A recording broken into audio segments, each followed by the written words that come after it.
Hello అండి, నమస్తే. Welcome to divine insights. ఈరోజు వీడియోలో ద్వారక నగరం గురించి తెలుసుకుందాం. అసలు ఈ ద్వారక నగరం ఎందుకు నిర్మించబడింది, ఆ తర్వాత సముద్రంలో ఎందుకు మునిగిపోయింది, ఇలా ద్వారకకు సంబంధించిన ఎన్నో రహస్యాల గురించి ఇప్పుడు తెలుసుకుందాం. అంతకంటే ముందు ఒక చిన్న కథ తెలుసుకోవాల్సి ఉంటుంది మనం. కృష్ణుడు కంసుని చంపిన విషయం మనందరికీ తెలుసు. ఎప్పుడైతే కంసుడు మరణించాడో ఆ తరువాత అతని ఇద్దరు భార్యలైన అస్థి మరియు ప్రప్తి వారి తండ్రి దగ్గరికి వెళ్ళి తన భర్తను చంపిన కృష్ణుణ్ణి చంపి ప్రతీకారం తీర్చండి అని కోరారు. అస్థి మరియు ప్రప్తి వీరిద్దరూ అక్క చెల్లెళ్ళు. వీరి తండ్రి యొక్క పేరు జరాసంధుడు. కంసుణ్ణి చంపి తన ఇద్దరు కుమార్తెలను విధవరాలను చేశాడని జరాసంధునికి కృష్ణుడి మీద పగ ఏర్పడుతుంది. ఇంకప్పటి నుంచి జరాసంధుడు కృష్ణుణ్ణి చంపేందుకు నిత్యం కృష్ణుడు నివసిస్తున్న మధురా నగరానికి సైన్యంతో దండయాత్ర చేస్తుండేవాడు. ఈ యుద్ధం కారణంగా ఎంతో మంది మధుర నగరంలో ప్రజలు వారి ప్రాణాలు కోల్పోయేవారు. ఇది గమనించిన కృష్ణుడు అన్నిటికంటే మొదటిగా తన మధురా నగర ప్రజల్ని కాపాడాలి, ఆ తరువాత జరాసంధుని అంతు తేల్చాలి అని నిర్ణయించుకున్నాడు. ఇందుకోసం ఆ జరాసంధుడి నుంచి తన ప్రజలను రక్షించేందుకు ఒక కొత్త నగరానికి సముద్రాన్ని మధ్యలో కట్టాలని, అక్కడికి ప్రజలను చేర్చాలని భావించి సముద్రుని కాస్త భూమి ఇవ్వమని శ్రీకృష్ణుడు అడిగాడు. దానితో సముద్రుడు వెనక్కి జరిగి 12 యోజనాల భూభాగాన్ని శ్రీకృష్ణునికి ఇచ్చాడు. ఆ భూభాగంలో కట్టిన నగరమే ఈ ద్వారకా నగరం. ఈ ద్వారకా నగరం చాలా పెద్ద మహానగరం. ఇందులో లక్షల సంఖ్యలో రాజభవనాలు ఉండేవంట. అలాగే ఈ నగరంలో చాలా వాటిని ముత్యాలు, బంగారాలు, వజ్రాలు, క్రిస్టల్స్ వంటి అపురూపమైన రత్నాలతో నిర్మించారు. ఈ ద్వారకని స్వయంగా శ్రీకృష్ణుడే పాలించాడు. ఇప్పుడు మన టాపిక్లోకి వద్దాం.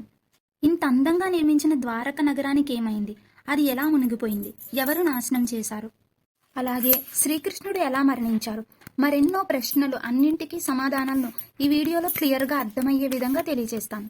సో ఎండ్ వరకు మిస్ అవ్వకండి. అండ్ ఇలాంటి మరెన్నో ఇంట్రెస్టింగ్ వీడియోస్ కోసం నా ఛానల్ని లైక్ చేయండి, షేర్ చేయండి, సబ్స్క్రైబ్ చేయండి.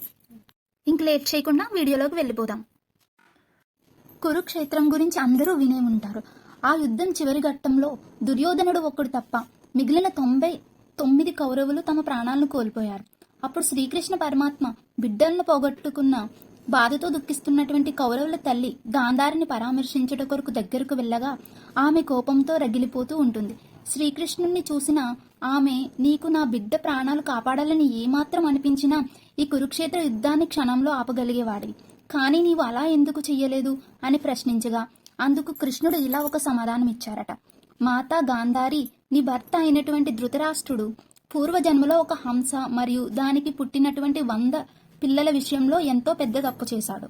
దాని కర్మ ఫలితమే ఈ జన్మలో తన దృష్టిని కోల్పోయాడు. అదే విధంగా తన బిడ్డలను పోగొట్టుకున్నాడు. ఇది ఆయన కర్మ ఫలితం. కర్మ నుండి ఎవ్వరిని ఎప్పుడూ తప్పించలేము అంటూ సమాధానం ఇచ్చారు. అందుకు మరింత ఆగ్రహానికి గురైన గాంధారీదేవి, నా భర్త అంటే తప్పు చేశారు, ఇది ఆయన కర్మ, మరి ఏ పాపం ఎరుగని నాకెందుకు ఇంత పెద్ద శిక్ష అంటూ, నీవు నాలాగే కనుల ముందరే నీ పిల్లలను కోల్పోయే పరిస్థితి వస్తుంది, నీ యాదవ జాతి మొత్తం నీతోటే అంతమైపోవాలి అంటూ శపించింది. అలా ఆమె శాపమే యాదవులలో చిచ్చు రగిలేలా చేసింది.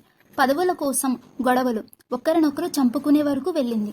దాంతో కృష్ణ భగవానుడు అది చూడలేక మిగిలిన వారిని ఆ ప్రదేశం నుండి వేరే ప్రాంతానికి మార్చి, తను ఈ లోకం వీడి శాశ్వతంగా వెళ్ళిపోతాను అంటూ, అలాగే నా తర్వాత ద్వారకా నగరం అంతమవుతుంది అని అర్జునుడికి తెలిపినట్లు పురాణాల్లో ఉంది. అలా ద్వారకా వీడి అడవులకు వెళ్ళిపోయిన కృష్ణుడికి పొరపాటున బాణం తగిలి మరణిస్తాడు. ఈ విధంగా కృష్ణుడి అవతారానికి ముగింపు పలుకుతాడు.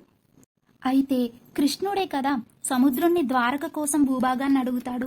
ఇంకా కృష్ణుడే లేనప్పుడు ఆయన అడిగిన భూభాగాన్ని తీసుకోవడానికి గాను సముద్రుడు ఒక సునామీలా ఎగిసి మళ్లీ ద్వారకా నగర భూభాగాన్ని తనలో కలుపుకుంటాడు. అలా ద్వారకా నగరం సముద్ర గర్భంలోకి వెళ్ళిపోతుంది. చూశారు కదండి, ద్వారకా నగరం ఏ విధంగా మునిగిపోయింది, ఎందుకు మునిగిపోయింది, దానికి కారణం ఏమిటి అనేది మీకు అర్థమయ్యింది అని అనుకుంటున్నాను. ఇలాంటి మరెన్నో ఇంట్రెస్టింగ్ వీడియోస్ కోసం నా ఛానల్ని లైక్ చేయండి, షేర్ చేయండి, సబ్స్క్రైబ్ కూడా చేయండి. Thank you for watching.